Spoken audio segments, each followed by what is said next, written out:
যদি পুত পবিত্র হয়ে কবরে যাওয়ার সিস্টেম না থাকতো তাহলে আমাদেরকে মরার পরে আর গোসল দিত না। যেহেতু কবরে পুত পবিত্র হয়ে যাইতে হবে, সেজন্য আমাদের মরার পরে কি লাগে?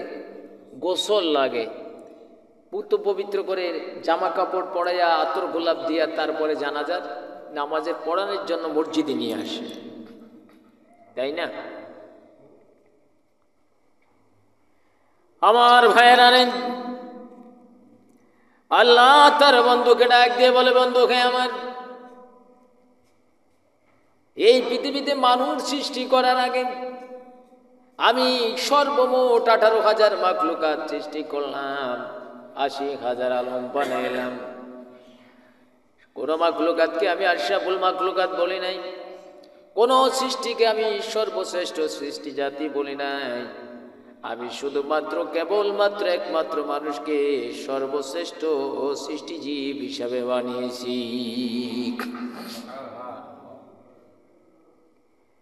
এদের কাজ হলো এই, এরা যদি আপনার ইত্তেবা করে, আপনাকে ভালোবাসে, আপনি যেভাবে নামাজ পড়ছেন এইভাবে যদি নামাজ পড়ে, আপনি যেভাবে দাড়ি রাখছেন এভাবে যদি রাখেন, আপনি যেভাবে টুপি পরিধান করেছেন, জামা গায়ে দিয়েছেন, যেভাবে খাওয়া খেয়েছেন, যেভাবে সংসার করেছেন, আপনার প্রত্যেকটা কাজ যদি আমার কোনো বান্দা বান্দি পরিপূর্ণভাবে করে, আমি আল্লাহ বলে দিচ্ছি আমার ভালোবাসা হয়ে যাবে। আর আমার ভালোবাসা হয়ে গেলে আমি ওই বান্দা বান্দিকে এমনি ফিরিয়ে দেব না, আমি তার জীবনের সব গুনাহ মাফ করে দেব। আমরা নবীকে ভালোবাসতে চাইনি? হ্যাঁ, কেমনে ভালোবাসবেন? এই পৃথিবীর সব মানুষের ভালোবাসা যদি এক পাল্লায় দেওয়া হয়, একজন ব্যক্তির ভালোবাসা এক রাত্রের ভালোবাসার সমান। গোটা পৃথিবীর সব মানুষ নবীকে কিয়ামত পর্যন্ত ভালোবাসলে পরে আল্লাহ নবী বলেছেন, এক রাত্রে আল্লাহ পাক আবু বকরকে যেই নেকি দিয়েছেন, গোটা পৃথিবীর সমস্ত মানুষ পরে কিয়ামত পর্যন্ত ইবাদত করলো, আবু বকরের সেই জায়গায় যেতে পারবে না। সুবহানাল্লাহ। কি সেই রাত্র? আল্লাহ নবী মক্কা থেকে মদিনায় যাবেন। কোন জায়গা থেকে কোন জায়গায় যাইব? মক্কা থেকে মদিনায় যাবেন। কাফেরদের অত্যাচার নবী সহ্য করতে পারে নাই। আমার ফরিদগঞ্জের ভাইয়েরা রে, জীবনে বহু শুনেছেন, একটু মন দিয়ে শুনেন। আল্লাহ নবী 6 মাস আগে সাইয়্যিদিনা আবু বকর সিদ্দিক রাদিয়াল্লাহু তাআলা আনহুকে বললেন, আবু বকর, মক্কার কাফেরদের অত্যাচার দিনে দিনে বেড়ে যাচ্ছে। আমার আল্লাহ আমাকে ইশারা দিয়েছেন আমি যেন মক্কা থেকে মদিনার উদ্দেশ্যে হিজরত করি। এই কথা নবীজি আবু বকর রাদিয়াল্লাহু তাআলা আনহুকে 6 মাস আগে বলছেন। সুবহানাল্লাহ। কোন কয় মাস আগে? 6 মাস আগে বলছেন যে আমি মক্কা থেকে মদিনায় যেই কোনো দিন হিজরত করব।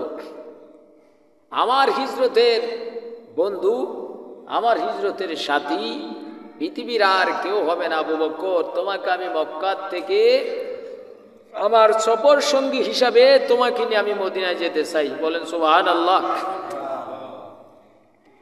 দুরূদ শরীফ পড়েন, আল্লাহুম্মা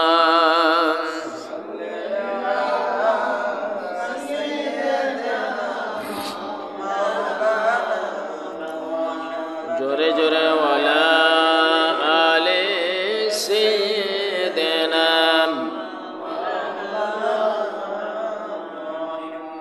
নবীর জন্য যাদের দিল বাই এ জগতে কাঁদে না, রোজে হাশরে বাইজান তারা নবীজির দিদার পাবে না। আল্লাহুম্মা জোরে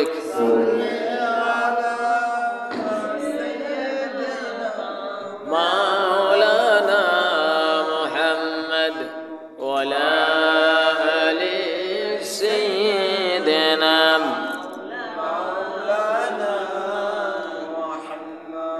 কয় মাস আগে বললেন নবীজি? 6 মাস আগে। কত মাস আগে? 6 মাস আগে। কোথা থেকে কোথায় যাবেন? মক্কা থেকে মদিনায় যাবেন। বললেন কাকে? আফজালুল বাশার বাদাল আম্বিয়া, পৃথিবীতে নবীদের পরে যদি সর্বশ্রেষ্ঠ কোনো মানুষ থাকে তিনি হলেন আবু বকর রাদিয়াল্লাহু তাআলা। বাস হিজরতের রাত্র দিন তারিখ কার্য হলো, নবীজি হযরত আলীকে ডাকলেন। ভাইরা, আমাদের ভালোবাসা আর সাহাবীদের ভালোবাসার মধ্যে কি পার্থক্য দেখেন। এই মসজিদের খতিব সাহেবকে, ইমাম সাহেবকে আপনারা অনেক ভালোবাসেন, ভালোবাসেন না ভাই? একটু জবান খোলেন, ভালোবাসেন কিনা? মসজিদের ইমাম সাহেব যদি বলে হুজুর মুসল্লি ভাইরা আজকে আমার বাড়িতে ডাকাত ঢুকবো বা আমাকে পুলিশ আসবো খরচ ফায়ার দেওয়ার জন্য, আপনারা একজন আমার পক্ষ থেকে জীবনটা দিতে রাজি আছেন নি? পুরা মসজিদ খুঁজলে একজন মুসল্লি বাইর হইব? কথা কোন নাই, বাইর হইব? বাইর হইব। আমাদেরকে ভালোবাসে কিন্তু জীবন দিতে কেউ রাজি নাই, কিন্তু নবীকে ভালোবাসছে, ভালোবাসার সঙ্গে সঙ্গে জীবন দিতে রাজি হয়ে গেছে। সুবহানাল্লাহ বলেন। আল্লাহর নবী হযরত আলীকে ডাকলেন, আলী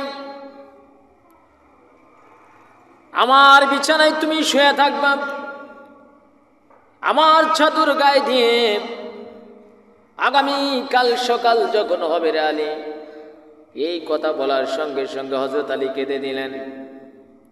নবী বললেন, আলী রে, আগামীকাল সকাল যখন হবে তুমি আমার কাছে মানুষের যে গচ্ছিত সম্পদগুলো মানুষ জমা রেখে গেছে, এই জিনিসগুলা মানুষের কাছে তুমি তাদের জিনিসগুলা ফিরাইয়া দিয়া যদি সুযোগ পাও তাহলে মদিনার দিকে রওনা দিও। হযরত আলী প্রথম কেঁদে দিলেন, কান্না করতে করতে অস্থির হয়ে গেলেন আলী রাদিয়াল্লাহু তাআলা আনহু। নবীজি আবার যখন বললেন যদি সুযোগ পাও কালকে তাহলে তুমি মানুষের কাছে জিনিসগুলো দিয়ে চলে আসবা, আলী রাদিয়াল্লাহু তাআলা আনহু হেসে দিলেন। নবী বলেন, আলী প্রথম কাঁদলা, এখন আবার হাসো, তার কারণ কি? হযরত আলী ডাক দিয়ে বলে, ইয়া রাসূলুল্লাহ, ও নবী, আপনি বলেছেন আপনার বিছানায় ঘুমাসার জন্য, তার মানে নিশ্চিত আপনাকে না পেয়ে কাফেররা অতর্কিত হামলা করে আমাকে শহীদ করে দেবে। কাঁদলাম এই জন্য, আপনাকে তো আর দেখতে পারবো না, নবীকে দেখার থেকে আমি চিরতরে মাহরুম হয়ে গেলাম। কিন্তু আপনি পরবর্তীতে বললেন, আলী সকাল হওয়ার পরে মানুষকে তাদের ধন সম্পদগুলা বুঝাইয়া দিয়া যদি সুযোগ পায় মদিনায় চলে আসবাম। আমি বুঝতে পারলাম গো ইয়া রাসূলুল্লাহ, আমি জিন্দা থাকবো গোটা পৃথিবীর সব ইহুদিরা মিলে আমি আলীর কোনো ক্ষতি করতে পারবে না, সেই জন্য আমি আলী ঘেঁষে দিলাম। জোরে জোরে বলেন আল্লাহু আকবার। আলীকে নবী ঘরে শোয়া রাখলেন।